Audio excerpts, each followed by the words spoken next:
Well, hi, my name's Michael Wood. I'm a writer and a filmmaker with a special interest in the civilization of South India. And we're here tonight to talk about great South Indian poet, the greatest Tamil poet of modern times, Subramania Bharati, and the publication of a new book on his English writing, and his writing that covers an amazing range of material and ideas. Um, and we're going to talk to the author. Mira, are you there? Yes, I'm here. Thank you so much, Michael. Fantastic, fantastic. Let me begin this with a personal reminiscence. I've been going to Tamil Nadu for many years now, and I was on the phone the other week to friends of mine who live in friends of ours who live in Chidambaram, in the middle of Tamil Nadu, and I mentioned that I was going to meet up with you soon, and your relationship to the poet. All of these things you can explain. And even though he's not very well known, perhaps to many people in the outside world today, in 2021, actually in South India, he's a legend, the great poet. And they immediately not only knew the poetry, but said, oh, next time you come, we'll take you to Kadayam, where he wrote some of his great revolutionary poetry. This is a living tradition in Tamil Nadu still, and has great relevance to the world as a whole, I think. So that's just my little personal reminiscence of all this. Let me just put it to you, first of all, this is a labor of love, this book. Yes, absolutely. So already in your introduction, you've raised so many points that I want to talk about, which I think just signifies how incredibly rich the material is here that is available to us today. And I feel very lucky to have this opportunity to discuss the book with you in that context. It is a labor of love because the idea of it actually came about as a family project. And it goes back, believe it or not, to the early 2000s when my parents, who had been settled in Canada for a long time, since 1969, before I was born in Canada. But back in the late 90s, early 2000s, they decided that they wanted to start spending more time in India. And one of their chief objectives in doing that was to find out what was happening regarding Subramania Bharati. So in the decades since they had stopped living in India, how was Bharati's reputation evolving? Were his works continuing to be read? How were educational institutions dealing with them? And how did the population see him? And his reputation has ridden the waves up and down over the decades, moving along with the political currents and so on in India and in South India. And what my parents discovered was a surge of interest in Bharati, and at the same time, the rise of lots of misconceptions about him. The spread of knowledge about Bharati outside Tamil Nadu to parts of India where Tamil is not spoken as a first language.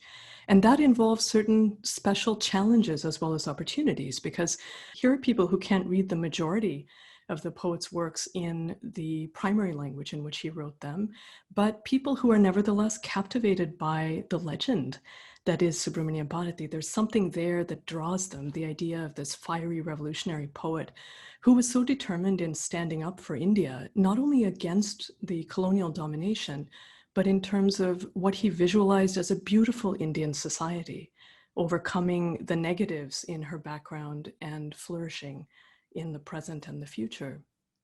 And so the idea was born that his English writings would be a wonderful way to reach people. And it's worth mentioning also that Bharati wrote in a number of languages. He wrote, to my knowledge, I'm personally familiar with his writings in at least 3, which would be Tamil, English, and Sanskrit. But he was also fluent in Hindi and Bengali. He had a huge exposure to French because he was living in Pondicherry. And in fact, in his English writings, we can see these very idiomatic French expressions creeping in, which I recognize because I have studied and lived in France. And so given all this, my parents sort of had a eureka moment when they realized that he'd done a lot of writing in English and that this was not in common circulation. And the reason for that is very simple, because they had been published as a collection.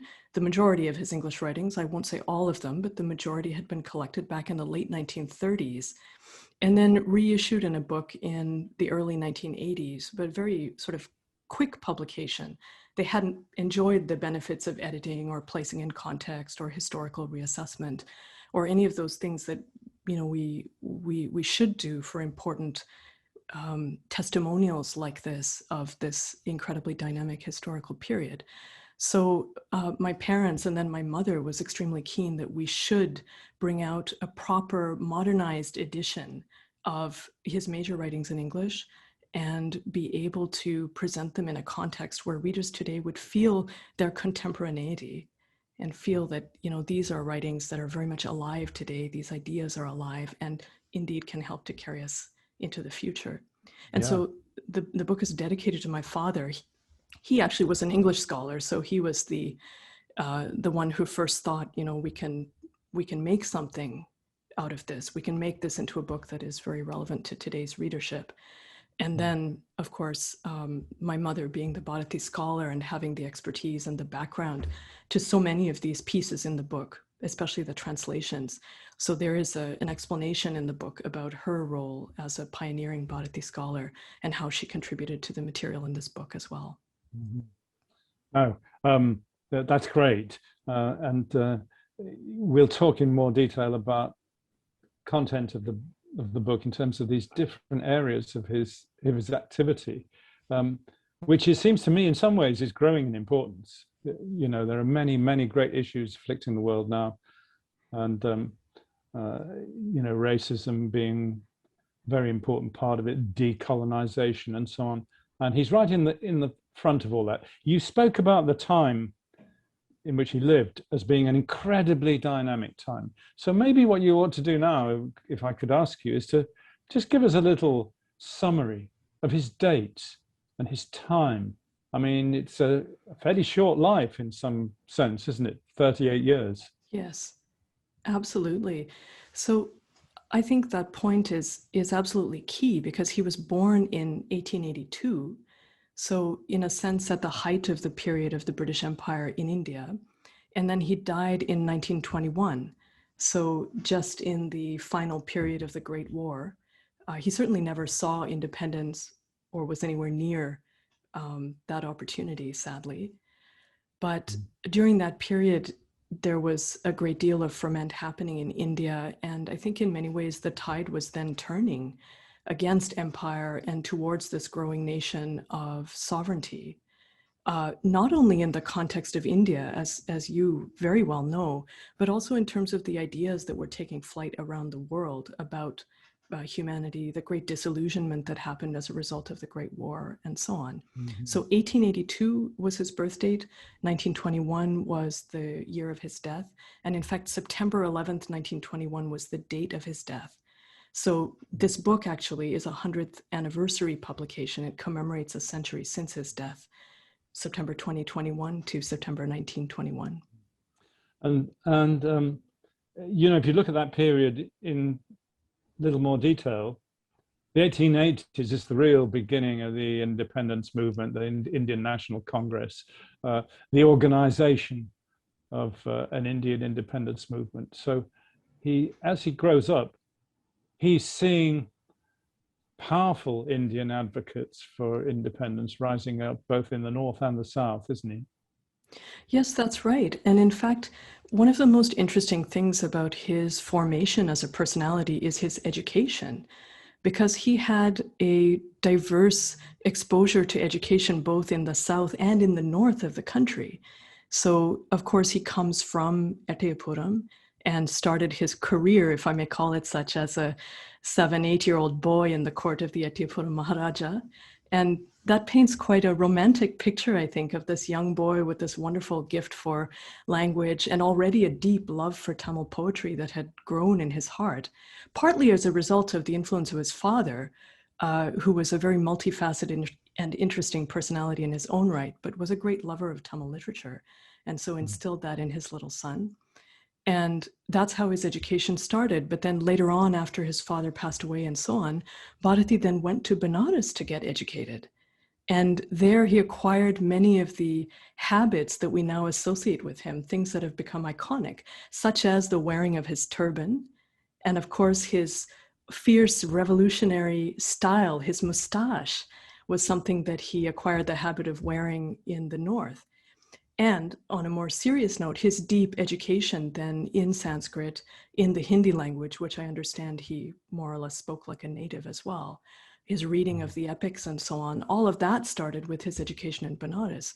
So I really see him as very much a pan-Indian personality who got the best of the South and the North, and then was able to participate in a very complete way with the discussions about nationalism, involving in many cases important leaders from the North as well, including, for example, Aurobindo Ghosh, who became his close friend later on when they were both in exile in Pondicherry.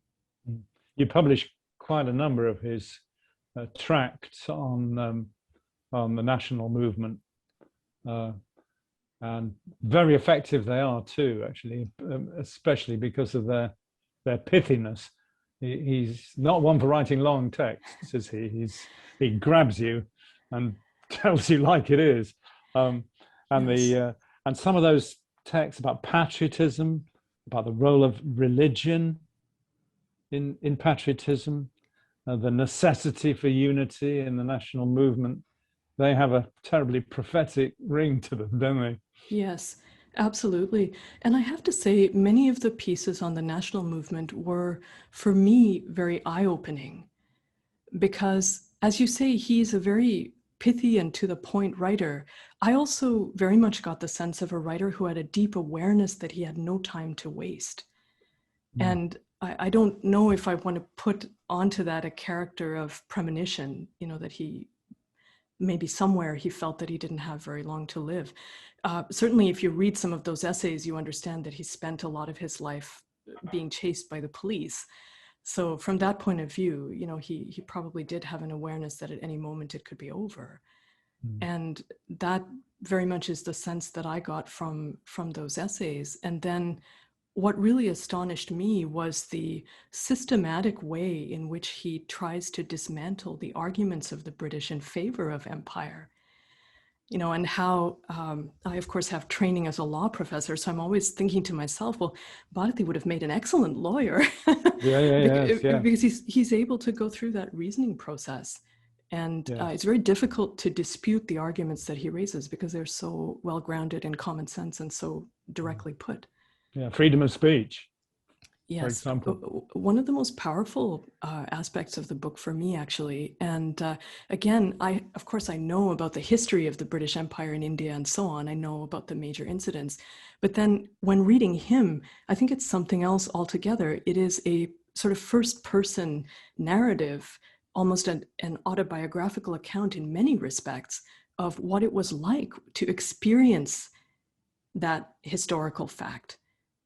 For empire in the mind of people who read today, I think it's something that's actually so far removed from our reality in so many ways.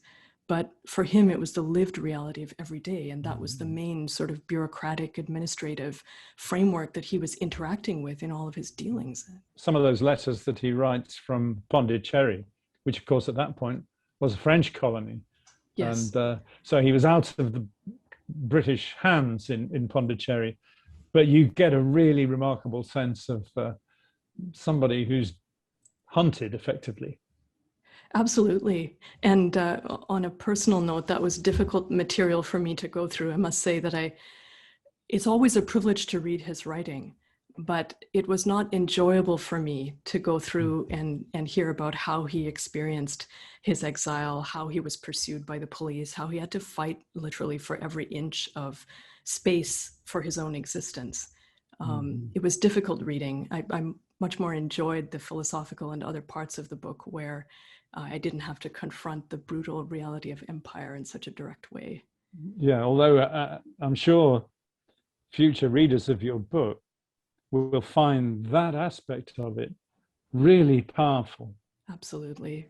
Looking at his vision of the future, the higher human will is the phrase he uses a number of times. He's an idealist, isn't he? His hopes for India at that point are, well, it's incredibly moving because he's optimistic, he's idealistic, he believes that with goodwill, the men and women of goodwill could achieve something great with Indian independence. Again, it has a very prophetic ring now, doesn't it? Yes, absolutely. And I think that the interesting thing to remember about him is that he is a poet at heart, you know, Yeah. and he did all of this other writing. He did so many things in his life, as you say, it's quite amazing within such a short life. And he was so good at various different types of activities, you know, whether he was writing journalism or these more scholarly essays about the philosophical tradition in India and so on. But I think his core personality was that of a poet. And to me, what that means is that there is a visionary, mystical element in how he deals with life, with history, and with ideas. And that to me is the core of his idealism, where it comes from, that he's actually engaged in the poetic, mystical endeavor of trying to move forward in time mentally, trying to visualize the future. So it's not just about imagining, but it's actually about projecting into the future, visualizing and believing, as he very much did. As you say, he believed that every person could make a difference in this undertaking. Even though he was dealing with empire, you know, the organization of the British Empire, it was this vast behemoth that controlled most of the world. And we'll never see an organization like that again. I think it's highly unlikely. But for him, he still saw at some level that it boiled down to action on the individual basis. And that's quite an astonishing idea. As you say, it is an idealistic approach and a very optimistic approach. Yeah. I mean, he talks at one point about the terrible onslaughts of European Christianity and European materialism on the indigenous culture. And again, looking from the perspective of 100 years on, that's very, very true, isn't it? Yeah, I think it is. And maybe it's worth mentioning as well that it's important to remember when dealing with Bharati that he had a certain type of mind, which is to say that I don't think he had even a grain of chauvinism in him. So although he was a nationalist and so passionate about Indian culture and so learned in it, his mission was not to assert the superiority of that culture over something else. You know, his mission really was equality, that the cultures of the world should be able to engage in a dialogue of equals with one another.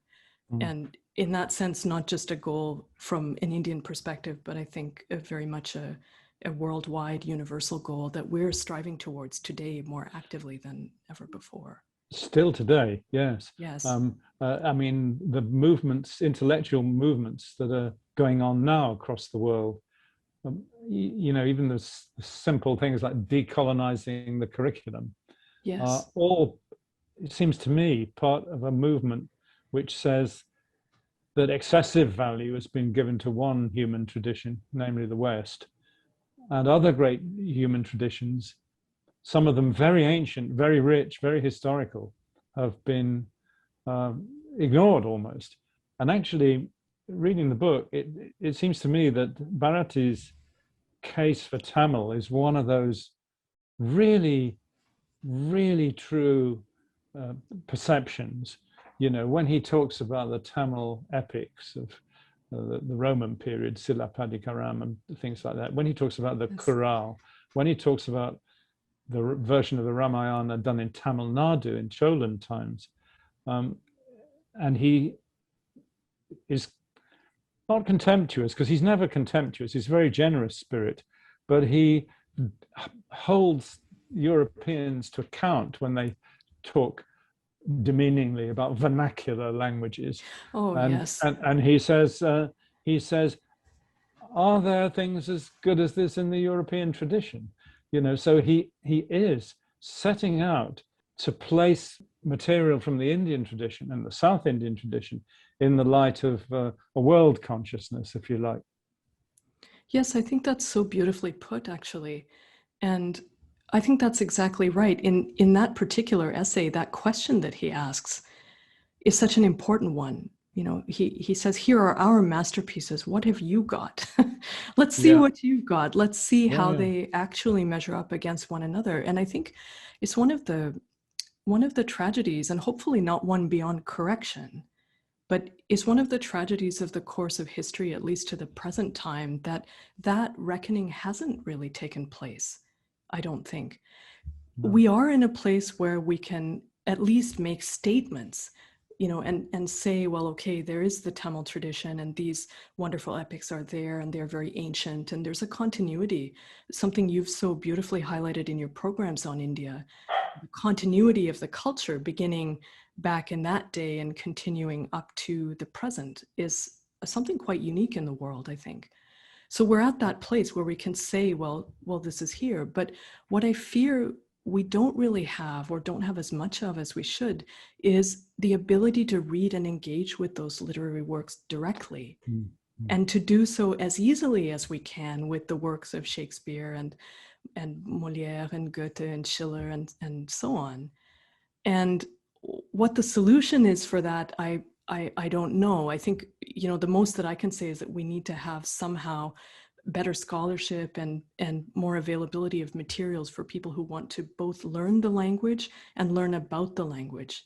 You know, more engagement in translation and so on. So this is kind of a process that we'll probably have to work through backwards now, you know, sort of going from where we are and finding our way back to the mother language, Tamil. Yeah, it's a difficult situation, isn't it? Because, and Bharati was obviously well aware of the pervasive nature of English, the English language and literature, its ubiquity. You know, there was no kind of going back on that.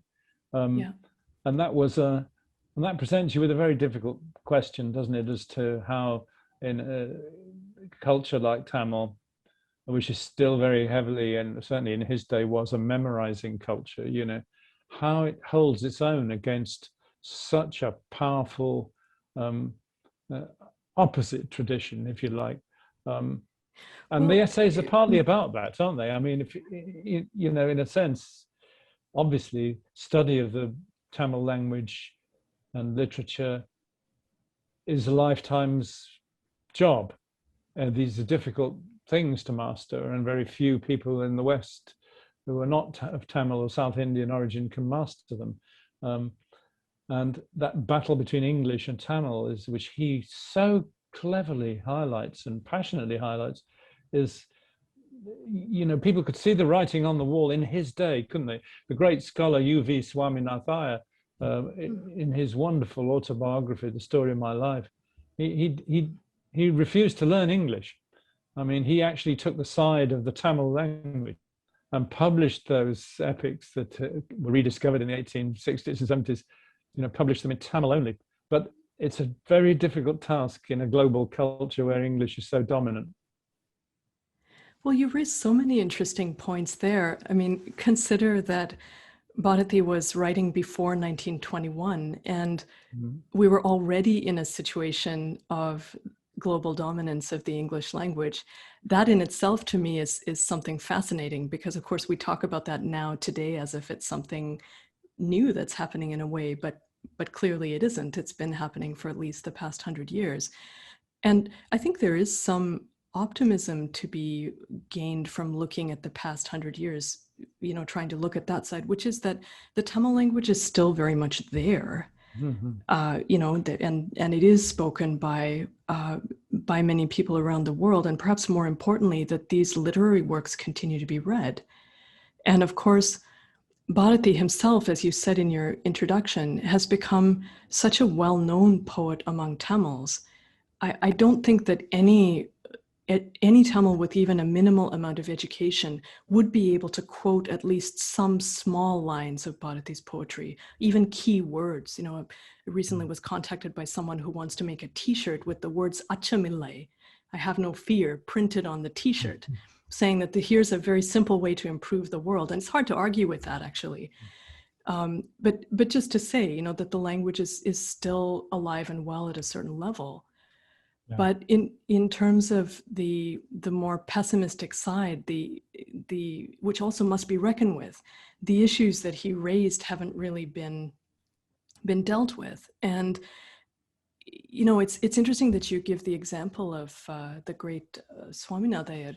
So Bharati's approach was not to reject English. On the contrary, he got an English education and he educated himself in English by reading, and he fell in love with the Romantic poets, in particular, the English Romantic poets, and adopted Shelley Dasan, the follower, the slave of Shelley. That's literally what Dasan means. I who bow and salute Shelley, the great poet. That was his pen name, Shelley Dasan, at one point in his life. That's great. So I think that as a poet, he could never, in a sense, he could never feel anything but love towards the English language, because it is a great vehicle for poetry. Yes. But at the same time, it was not to be had at the expense of any other language, and more particularly his own Tamil. So it's a very paradoxical situation, because I think you're absolutely right that there is a bit of a struggle for domination between the languages that has taken place, and which English, I think, has decisively won. You know, that struggle seems to me, at least, to be over. But on the other hand, the solution for that probably involves a greater quality and quantity of dialogue between the two languages, as I was saying before. Now we need to find our way back. And I think that Bharati would very much feel that the Tamil language is definitely the heritage of the Tamil people, no question about that. But he would also see it as part of the world heritage of language, literature, and poetry. And so he would be encouraging people to learn and to become learned in Tamil. And to your remark that it's very difficult to learn Tamil, he would say, I think, of course it is, but there are solutions. Let us make more texts available. Let us have more scholarship. Let us dedicate more resources and make it a success. And we can't prejudge how things will go in the next 100 years, can we? It may well be that the English language literature's dominance, the role of English texts in the curriculum will change, and that great Indian texts, which have been undervalued in the past, will grow in prominence. In one sense, historically, we're in an early stage of Indian independence, and there are big battles still to be fought. And given that the Tamil and the South Indian peoples in the South have a very strong feeling that they don't want to be dominated by Hindi, there's a great role for Tamil and for the sustenance and continuance of Tamil, I think. I mean, just moving on, there's so many fantastic areas of his work which have such relevance to us today. And I think one that will strike every reader who picks the book up in a bookshop and turns the pages and alights on the passages about women. Do you want to say a few words about his attitude to women's liberation, his attitude to women's equality, and indeed a little perhaps of his development himself as a man in that respect? Absolutely. Well, in terms of his attitude towards women's equality, we could easily talk all night just about this one issue. To say that he was a champion of women's freedom and equality is an extreme understatement. This idea is something that he was so absolutely committed to, and in a way, it was the foundation of all of his other ideological constructions as well. You know, because he saw this in very basic terms, that without women's equality, half of society, a little more than half of society, was not free. And so he couldn't talk about freedom without talking about freedom for women. You know, I think that at some level, the calculus involved is that basic. But then, as is typical for him, he thought very deeply about this and got involved in considering more about the actual role of women in society. What role do they play as compared to men? And how do we measure those roles in terms of their social significance? And for him, he actually realized that women, in a sense, were the preservers and propagators of culture. So he said, well, we think about women as renewing our population, obviously by being mothers, but then what about this role that they play in actually maintaining and renewing our culture?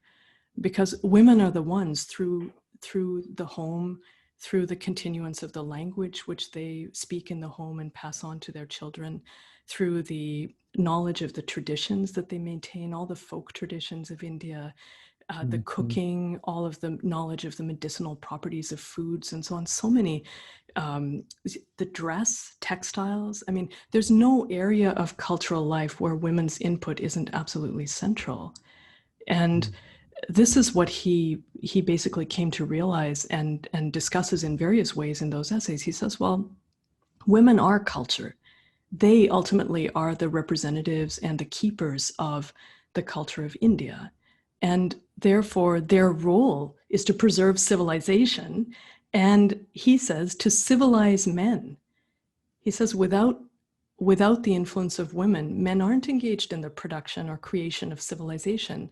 They fight wars and kill each other. This is more what he sees, I think, quite unflatteringly, but I think that's more his crude view of the sort of male social urges.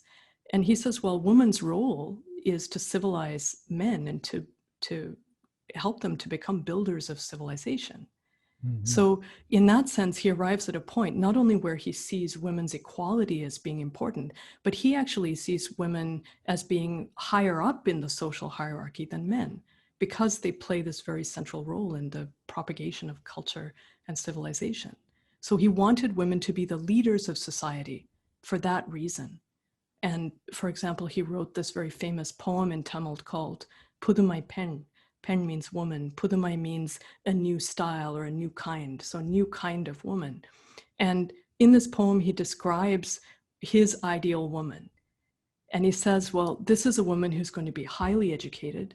She is the leader of society. She is the one who is going to write our laws. And this is the proper social expression of what women should be doing. They should be leading us. Right. And Michael, you asked another question, if I might just continue for a moment. I wanted to answer that as well, which is about his own evolution as a man, which I think is such a fascinating question.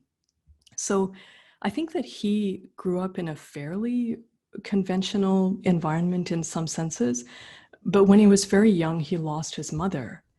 And that was an important event in his psychological development. I've actually learned that many people who become notable in later life lose their parents when they're very young. So it's interesting to think about that there was a sort of maturation process that occurred in him as a result of that terrible loss. But then he had an epiphany, and I use that word deliberately, when he actually went to one of the Congress meetings. I believe it was the Surat Congress. And on the way back, he had the opportunity to meet Sister Nivedita, who was, of course, a disciple of Swami Vivekananda, a European lady who had come to India and adopted as her mission Vivekananda's teachings and became very involved in women's education in India. And so she was one of the figures of the national movement that Bharati wanted to meet, and he sat down with her for a meeting during this trip. And when he went to see her, she asked him, oh, where's your wife? And so he explained to her, he said, well, my wife is back home, and in our country, we don't have the custom of bringing our women with us to these meetings and so on. And she said, well, you're making a terrible mistake here. Your wife needs to be alongside you in everything that you're undertaking, especially for the country, for the good of the country. And I'm putting words in because what I have to explain is much more difficult without words. But what he actually says is that without saying anything, she taught him the meaning of service to the country. So there was a mystical aspect to this meeting. And thereafter, he became completely, he was set on the path towards his understanding of women's role in the national struggle. And I can tell you a small personal anecdote in that regard too, because there's a story that I've heard from my mother about Bharati and his wife, Chelama, that one day Bharati was preparing to go out and lead a protest. And Chelama was worried about him. And she said, "Oh, what will I do if something happens to you and you are killed in the course of this meeting?" So Bharati apparently turned to her and said, "Don't worry at all.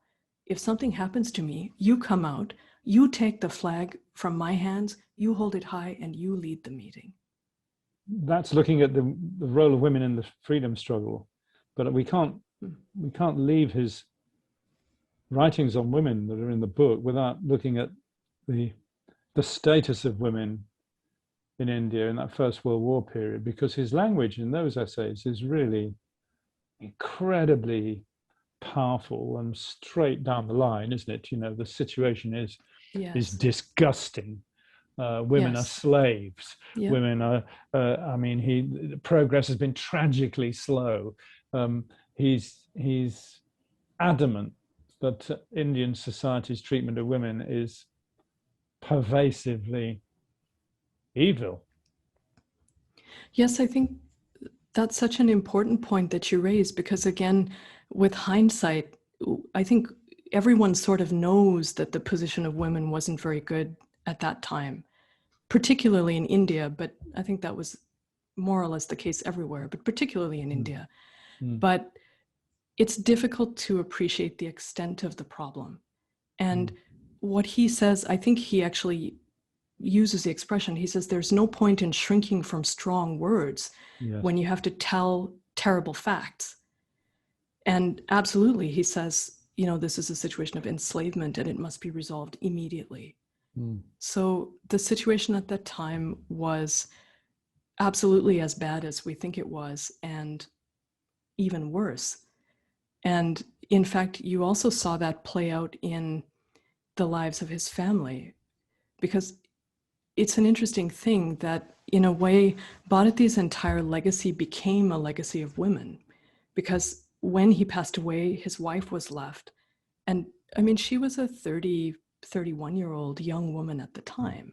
And then he had two daughters, you know, one who was a teenager and one who was even younger. And so these were the people that were ultimately left with his legacy, which I think in a sense is how he would have wanted it. Yeah. But at the same time, there were a great many challenges that arose out of that situation. But just to go back to your question about the status of women, you know, my mother didn't like to talk very much about the period in her grandmother's life after Bharati passed away. My mother was brought up by Chelama Bharati until she was 16, until my mother was 16. And so she knew about all of this from Chelama's own narration and from the narration of Thangama Bharati, the poet's elder daughter, who was my mother's mother. And she's just said enough to me that I can understand the cruelty that unfolded after Bharati's death, because Chelama became a widow. And that pretty much was the worst thing that could happen to you if you were a woman living in the early 1900s in India. And so she immediately became a non-person as far as Indian society was concerned. Her head was shaved. She even lost the right to wear clothes. You know, they didn't allow a woman to wear a blouse in those days if she was a widow. Just a piece of cloth was all you had to wrap around you, a white sari. And Chelama allowed herself to some extent to become socialized as a widow. That was the environment in which she lived, and I don't think she had very much choice. And the forces, the pressures that could be brought to bear upon women, including physical coercion, were tremendous at the time. So this helps us to understand how visionary and how far in advance of his time Bharati really was. Because to go from that situation to the point where he's saying, well, women should be the leaders of our society, it's an almost unthinkable distance that needs to be bridged. And Chelama, to her credit entirely, in her life, she bridged that distance in a lot of ways, because she took on the trappings of widowhood without any choice in that matter. But she nevertheless went on and tried to get Bharati's works published, tried to bring out their importance and make sure that they continued to play a role in the freedom struggle, and that she did so as well, in spite of these tremendous obstacles and pressures that she faced. So I think, going back to the Pudumai pen idea, I think the first Pudumai pen was actually Chelama. She was the Pudumai pen that the poet saw with his own eyes. And it's quite something to contemplate the situation of women as it was then, and the situation that he wanted. Is quite amazing to contemplate what he saw, and then how the women in the family, starting with Chelama and coming right down to the present day, we've all tried to live out the dream and the vision and embrace that. With a lot of success in many areas, would you say, Mira? I mean, my own experience of 35 years in Tamil Nadu with a family of women who we almost treat as our own family, a widowed mum, widowed 20 odd years ago, 4 daughters, independent, educated women of very ordinary class of people, but confident and certainly not taking, bullshit, if I can use that word, from men, and very kind of active. I remember even 35 years ago traveling around with the unmarried daughters to go to temples and things, and they said no, it was all right. So we go on public transport together, and it was a different India now. So maybe these things kind of filter down over time. And as you pointed out at the beginning of this, it's not as if women's freedom has been achieved anywhere else in the way that it should. Do you think? I mean, one of the things that strikes me when I read the book is that he drew on a lot of ideas from many different cultures, didn't he? He was in the swim of a revolutionary movement, and in one sense, some of these absolutely clear opinions that he had about the caste system, about women, and so on, they perhaps born of his own conscience, but he was he definitely sympathized with some of the aims of the French Revolution, didn't he? The very movement that had radicalized Europe, the essential ideas of liberté, égalité, and fraternité. He believed in those too.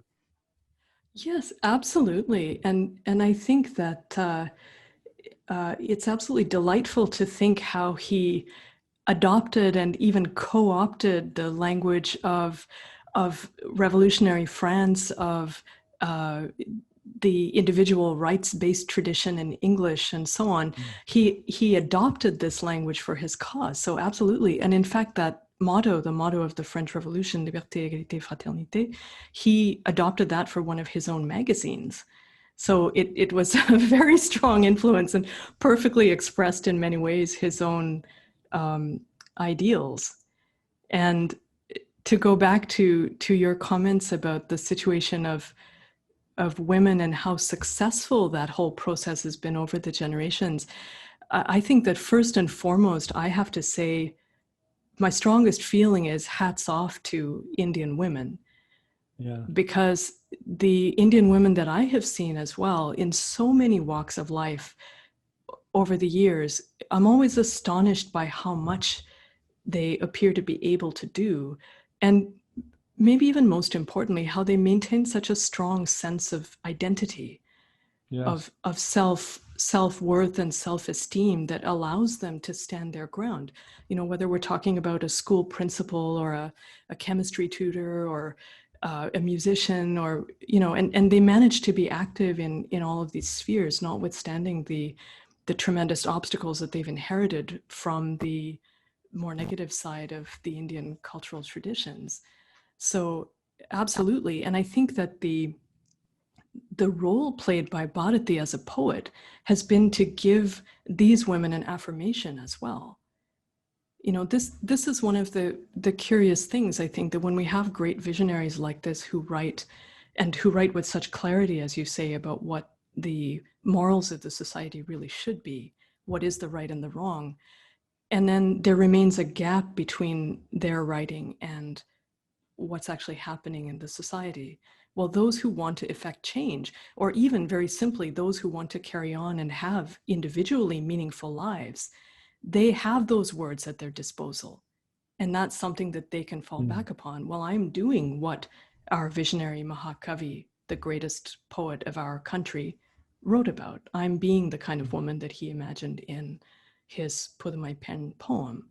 So I would like to think that that's something important that Bharati has provided to the womanhood of India.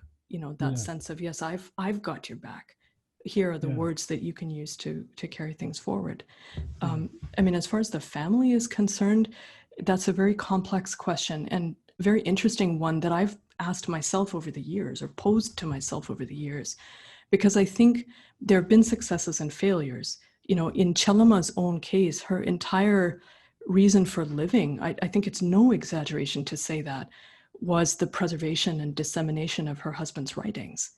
She believed so completely in his poetry, and it had a very personal meaning for her as well, because she was a woman without really any significant access to formal education. You know, she was married when she was 7, again, going back to that era, and Bharati writes about the child marriage, which he sees as a completely barbaric undertaking. And in fact, he describes it very dramatically in the essay on that subject in the book, describes babies being plucked yelling from the arms of their parents to be wedded, quote unquote, to one another and so on. So what she actually did was she learned all of her husband's poetry from him, and she had memorized most of it. People say she had memorized all of it. That was her education. That was her language. And when she was dying, this story is from eyewitness accounts. So my mother, for example, saw this with her own eyes. She was present there. So she had fallen into a coma when she was completely unresponsive. And in that coma, she was singing the lines of Bharati's poems. If you can imagine that in her unconscious state, this is actually what was happening in her brain. And I don't think it's something that even neuroscience can explain. How can someone in a coma be singing lines of poetry? It's just an amazing event, but it really shows how completely she was immersed in that literature. So she succeeded partially in her undertaking. She was able to bring out some books, but then there was a definite limit to how much she could do because of the circumstances surrounding her life as a widow and so on, with no education, very impoverished. So she actually had to give up the copyright to male relatives in the family. And I think that was in many ways a defeat for her. And then in terms of her daughter's lives, Thangamar, the elder daughter, who had been somewhat older, you know, fully grown by the time her father passed away, she actually became a writer. Oh, and I should say something important about Chelama too, which is that she made the first biography of Bharati, called Bharatiya Charitram, so the portrait of Bharati. But she did not know how to write, so she dictated the biography to Thangamar, who wrote it down for her. And that was the seminal work in Bharati's biography studies, was the work of Chelama. Thangamar then became a writer in her own right, as well as speaking and disseminating works about her father, words about her father. She became a writer in her own right. And then, of course, my mother became the first academic scholar of Bharati and has done a lifetime's worth of writing on him as well. So the work has been carried on.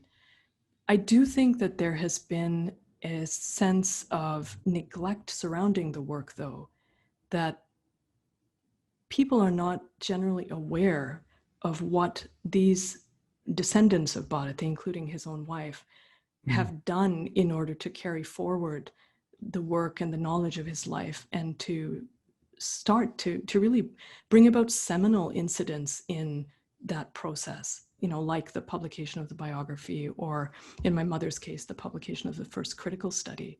And I have no hesitation in saying that I think that the deep-seated misogyny in the Indian cultural tradition is what drives that neglect. You know, we tend to just push aside, well, this is work done by women. You know, I can get a leg up here. I don't need to give that precedence. Let me climb over it and be the one as a man. And since we're speaking very frankly here and need to, I think if we're going to talk about Bharati at all, this has been the reality of Indian society. And I'm sure that it has changed since Bharati's time, but the change is a slow and ongoing process. Yeah, no, I'm sure that's true.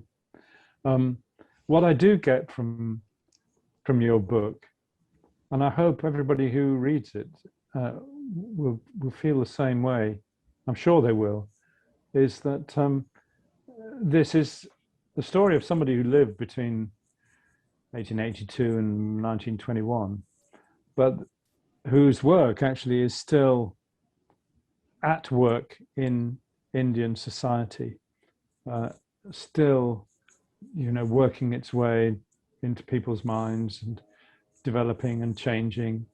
And in that respect, his journey isn't over. And actually, a new book like this, which freshly brings some of this material to the light of day, although of course it's all English language material, should spark a lot of interest, I think. And on a world dimension, we are in a time of great change, and the colonial curriculum is seriously up for grabs everywhere. The canon has been defined by Western literateurs and scholars, and the canon is due for a major rethink. And in that rethink, I suspect that somebody as youthful and passionate and fiery as Subramania Bharati will have his place. So finally, let me just ask you, what are your hopes for the book? Well, I think you actually expressed my hopes very well in many of the words that you just used in those comments, because I really think that any writer worth their salt wants exactly that. They want their words to go out into the world and make change. And definitely we can say that about Bharati. You know, while he was alive, he said that he wanted his poetry to be as readily available as a matchbox. And I think he's succeeded in that to a great extent. But Bharati didn't think of himself as only an Indian, if I can put it that way. You know, he thought of himself as an Indian on the world stage. And so he wanted his words to go out and make an impact on India, obviously, and he also wanted them to travel around the world and make an impact on humanity. And as you point out, we are now living in a time of major transition. It's increasingly becoming apparent. And I think that what we're also seeing is that in many ways there's a shortage of ideas. You know, there are a shortage of leaders and of symbols even to take us forward into the future.